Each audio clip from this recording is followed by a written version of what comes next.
Hello friends, welcome to our daily routine and guess where is our day. અને guys, આજે છે last day at Shri villa resort. એટલે અમે લોકોએ જમ્યું અને પછી અમે કર્યું tata bye bye guys. And we will miss a lot, કારણ કે અમે અહીંયાથી બહુ બધી યાદો લઈને જઈએ છીએ. અમે ફૂલ ફન કર્યો છે અને આવો એક્સપિરિયન્સ અમને ક્યારેય નથી મળ્યો.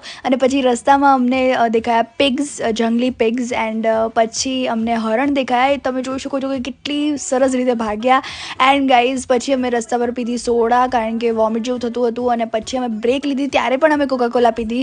એઝ યુ નો કે મને પૂર્વાને વોમિટ જેવું થતું રહે છે એટલે, અને સ્પેશિયલી કારમાં. સો ગાઈઝ, પછી ડિનર માટે અમે ઊભા રહ્યા ગેલોપ્સમાં. એન્ડ ગાઈઝ, ફોર રિયલ અમે લોકોએ વિચાર્યું હતું કે અમે લોકો પિઝા જ ખાશું, અને અમારા નસીબમાં આવ્યા પણ પિઝા, લાપિનોઝના એ પણ. એન્ડ ગાઈઝ, પછી અમે શાંતિથી પિઝા ખાધા, એન્જોય કરીને. એન્ડ સ્પેશિયલી રીવાને, મને અને પપ્પાને તો પિઝા બહુ જ ભાવે છે. અને પછી પપ્પાને કંઈક યાદ આવ્યું તો પપ્પાએ એ કીધું. શું કહેવાય, કીડીની રીલ વાયરલ થઈ એક